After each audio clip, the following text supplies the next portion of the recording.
Welcome back. મહત્વના સમાચાર। મુખ્યમંત્રી ભૂપેન્દ્ર પટેલ સુઈગામ ખાતે પહોંચ્યા છે। સુઈગામ 3 રસ્તા પર પાણી વચ્ચે ઉતર્યા છે। રાજ્યના મુખ્યમંત્રી વરસાદી પાણી વચ્ચે ઉતર્યા। મુખ્યમંત્રી સીએમએ સ્થળ પર પહોંચીને પરિસ્થિતિનો તાગ મેળવ્યો છે। મુખ્યમંત્રીએ અધિકારીઓ સાથે પણ બેઠક કરી છે। સુઈગામની સ્થિતિ મુદ્દે મુખ્યમંત્રી એક્શન મોડમાં છે। પશુ માટે તાત્કાલિક સૂકા સરકારી ઘાસ લાવી આપવાનો નિર્ણય કરાયો છે। તો સાથે જ કેસડોલ તાત્કાલિક આપવા અને ઘર વખરી પણ આપવામાં આવશે। 2 દિવસમાં તમામ વસ્તુઓ પહોંચાડવાની સૂચનાઓ આપી દેવામાં આવી છે। ખેડૂતોને ખેતીના પાકમાં થયેલા નુકસાનીનો સર્વે કરીને સહાય આપવાની પણ સૂચનાઓ આપી દીધી છે। ઢોર મોત પામ્યા તેમનો ફોટો પાડી દાટવાની સૂચનાઓ અપાઈ છે। સાથે જ રાજ્યના મુખ્યમંત્રી થરાદ વાવના ગામોમાં જશે અને ત્યાં પણ રાત્રિ રોકાણ કરશે। આજે માનનીય મુખ્યમંત્રી શ્રી પોતે સુઈગામ આવ્યા અને ત્યાંથી જલોયા પણ ગયા। અસરગ્રસ્તોને વ્યક્તિગત રીતે પણ ત્યાં મુલાકાત લીધી, કેમ્પમાં પણ મુલાકાત લીધી। હજુ અહીંથી થરાદ જશે। થરાદ ગામોની મુલાકાત લીધા પછી વાવની એક મિટિંગ થશે અને વાવની અંદર એમણે આજે અસરગ્રસ્ત વિસ્તારમાં જ રાત્રિ રોકાણ કરવાનો પણ નિર્ણય કર્યો છે। એટલે માનનીય મુખ્યમંત્રી શ્રી પોતે આજે અસરગ્રસ્ત વિસ્તારની અંદર જ રોકાવાનો નિર્ણય કર્યો છે। આજે માનનીય પ્રભારી મંત્રી શ્રી પણ સતત માનનીય મુખ્યમંત્રીશ્રીની સાથે રહીને અહીંની ઘણી બધી સ્થિતિની અમને જાણકારી પણ છે। કેટલાક નિર્ણયો તાત્કાલિક કર્યા છે।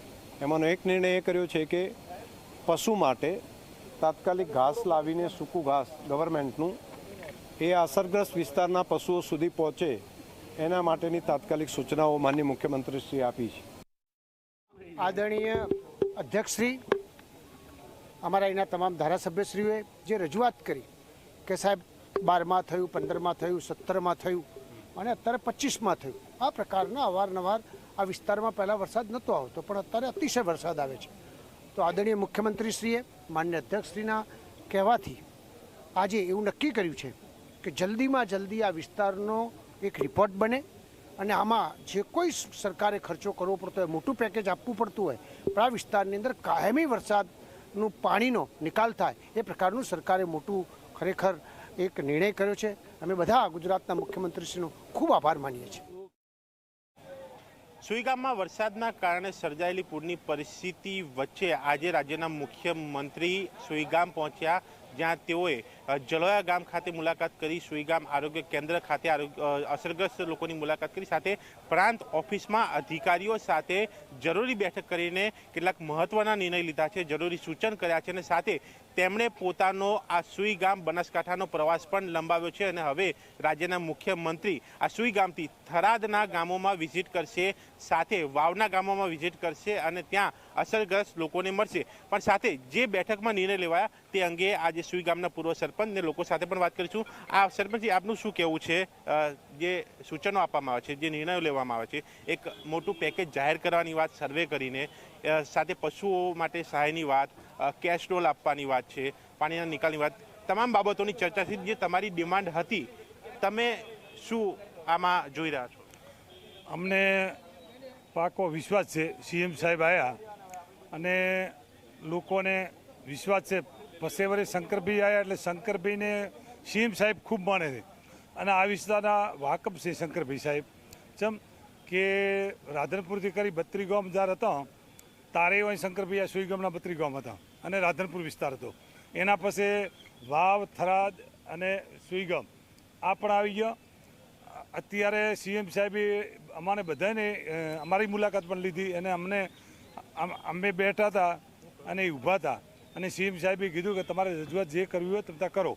તો અમે એવું જ કીધું કે સાહેબ અમારી ખેતી જે છે ને એ નિષ્ફળ જે છે, હાવ ખેતીમાં કોઈ વધ્યું નથી। અત્યારે લોકોને કોઈ પણ પૂળો લાવી નાખવો હોય ને હુકોક નીલો તો રહ્યો નથી। હકીકતમાં તમે જોયું છે રૂપાણીવાસ હોય કે તોગણીવાસ હોય કે શિવનગર હોય કે આ બીજા ગામડા બેણપ હોય, કોણોટી હોય કે કોરટી હોય, ભેડવા હોય કે તમામ ભાટપુર હોય કે જે ગામડા છે તાલુકાના ગામડા એ બધા નિષ્ફળ જ છે।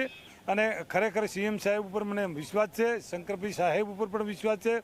જે 17માં 15માં જે આ પૂર આવ્યો હતો અને એ ખરેખર વસ્તીને ન્યાય આપ્યો હતો એવો ન્યાય આપે એવો મને વિશ્વાસ છે અને 100% પશુ જે છે એ આજુબાજુ ખૂબ મું હશે પણ એ એમણે સીએમ સાહેબને વાત કરી કે જો આ પાણી હુકાય છે ને તો બહુ ગંદકી થાય છે એટલે તાત્કાલિક ધોરણે આને વ્યવસ્થા કરી અને બુરાવો એટલે વાત પૂરો થાય.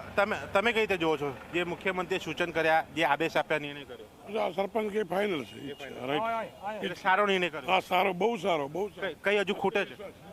ના, મુખ્યમંત્રીશ્રી આવ્યા છે, એમને બહુ હૈયાધારણ આપી છે.